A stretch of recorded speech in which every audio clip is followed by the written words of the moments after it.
Welcome back to That Dad Guy. It's August the 6th, 2022, and it's time for That Dad Guy Answers, where I answer the questions that you've left for me from the weeks before episode. So last week I had episode 26, so we're at the 6-month mark. We're now in part 27. I have 2 questions that have been asked of me, so I'm going to get into those here in a minute. And we're going to expand a little bit on one of the questions to outside its realm, but to talk a bit about what the question has to do with. So if you can follow that, then you're doing good. So let me go to the first question here. The first one comes from Smokey in Wisconsin, and he asks, he's just started watching Doctor Who. He's enjoying it very much. He began with season 1 of the 2005 generation. And he says, do you have a favorite season or episode, and do I need to go watch the older shows? Now, Doctor Who's been on for over 50 years now in different generations, from the very black and white when it first started out to what we now call the modern Doctor Who, which started in 2005. My favorite certainly is within that modern version, because I have memories of watching with my wife and daughter, and even a bit with my son. Even though he's not as big of a TV person, he did watch some episodes with us.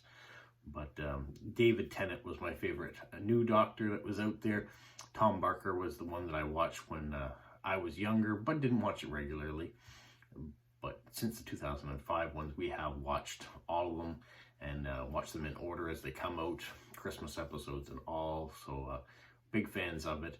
The last couple of years haven't been as good, and so we're curious to see how the new generation is going to be taken on, whether we're going to have the proper writers and things that are going to bring it back to what it used to be, and also make it better than it ever was before. So that's always the hope when you see a new Doctor come in or new writers come in.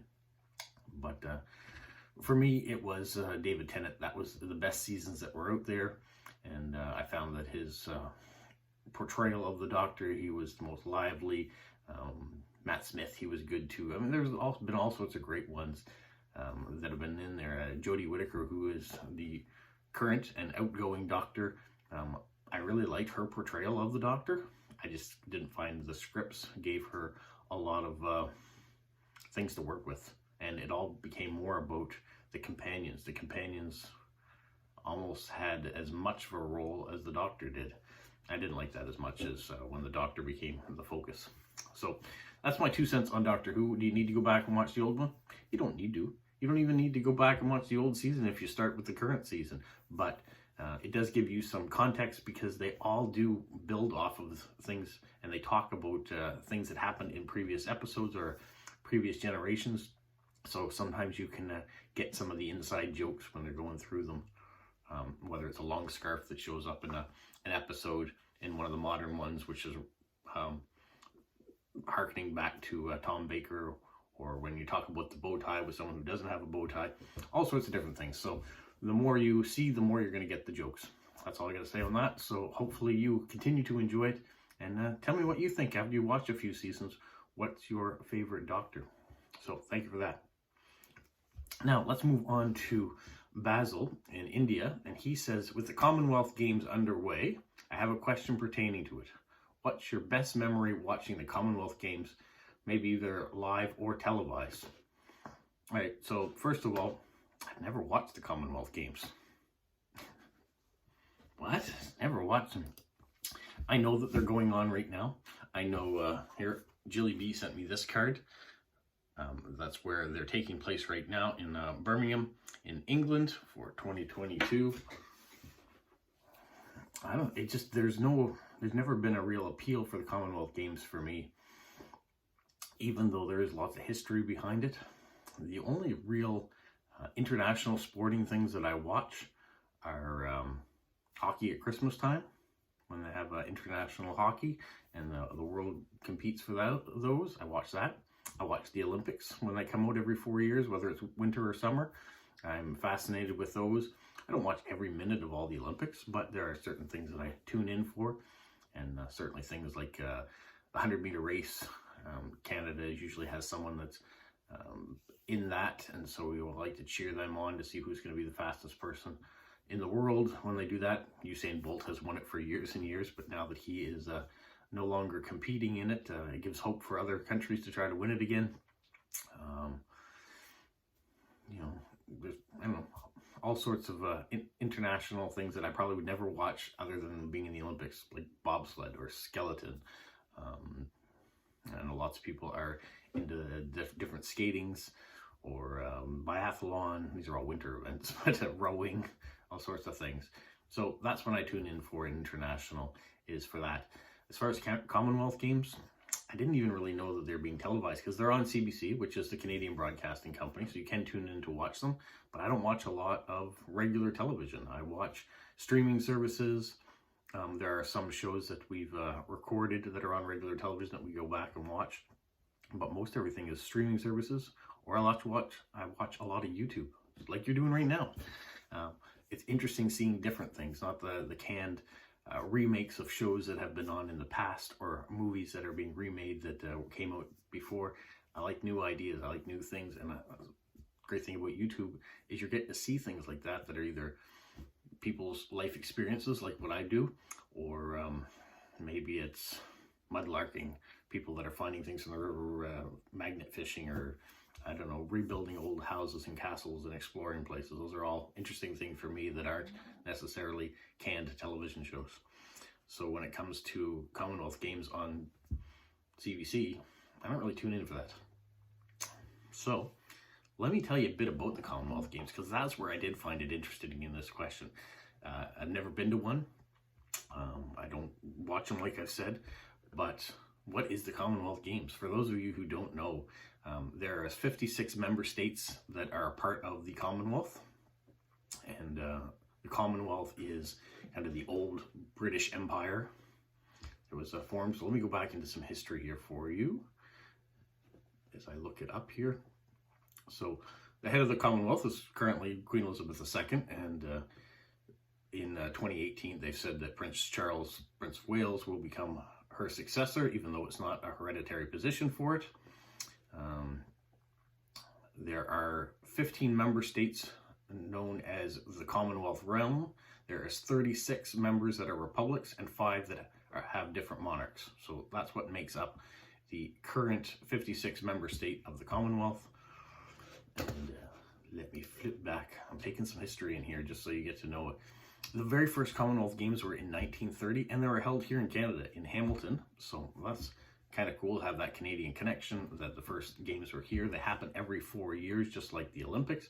The only years that they didn't have them since 1930 was during the Second World War. So during 42 and 46, there were no games for obvious reasons. 46, of course, the war had ended, but we were back in the rebuilding and stage of the world's life, I guess, trying to cope from what just happened. Now, there has been some changes in the names. The games were called the British Empire Games from 1930 to 1950, and then they were the British Empire and Commonwealth Games from 54 to 66, and the British Commonwealth Games from 1970 to 74. After that, they were just the Commonwealth Games. Now, the Commonwealth Games are the first fully inclusive international multi-sport event, which means that people with disabilities also compete in these games. They don't have separate games to go. It's an equal representation. There's just as many men as there are women that compete in these games, and it's the only international games event that there are actually more events for women than there are for men. So that's kind of interesting. What else do we have here? Inspired by the Inter-Empire Championships from 1911, the Festival Empire is when it first founded the British Empire Games, which were held in, like I said, in Hamilton, in Canada in 1930. And at the time they progressed, the games evolved by adding the Commonwealth Paraplegic Games, and that happened in 1974. So the inclusiveness from having separate games to having all as one happened in 1974, so a long time ago. And compared to the Olympics that we have now that still have separate ones, very progressive. And they also have the Commonwealth Youth Games for athletes that range from 14 to 18. So yeah, I think that's, without getting into any more details, that kind of tells you a bit about what the Commonwealth is all about. It tells you about the history of the Commonwealth Games and some fascinations there, and first certainly for international events. So very progressive in that aspect. I just wish I watched more of it. And it's not because I can't, because it's on my television if I tune into, even if I didn't have cable and just got basic cable, the Canadian Broadcasting Company, CBC, is available for anyone to watch, and that's what it's on. So if I wanted to watch it, I could. Going to an event, because Basil mentioned being there live. Never had the opportunity, never been to an Olympics live. I've been to a few sporting events, but never like the World Series or the Stanley Cup. I've never, the big ones that are at the end. Those tickets usually are way out of my price range. And down here in Atlantic Canada, we don't get a lot of that type of stuff. We are going to have the Worlds for hockey, sharing between the city of Moncton and Halifax. That is coming up here, so that's kind of a big deal. Whether I'll get to go to a game, I don't know. Like, once again, it all boils down to money, and not everybody has enough to pay for the tickets that come out. So I hope that answers the question.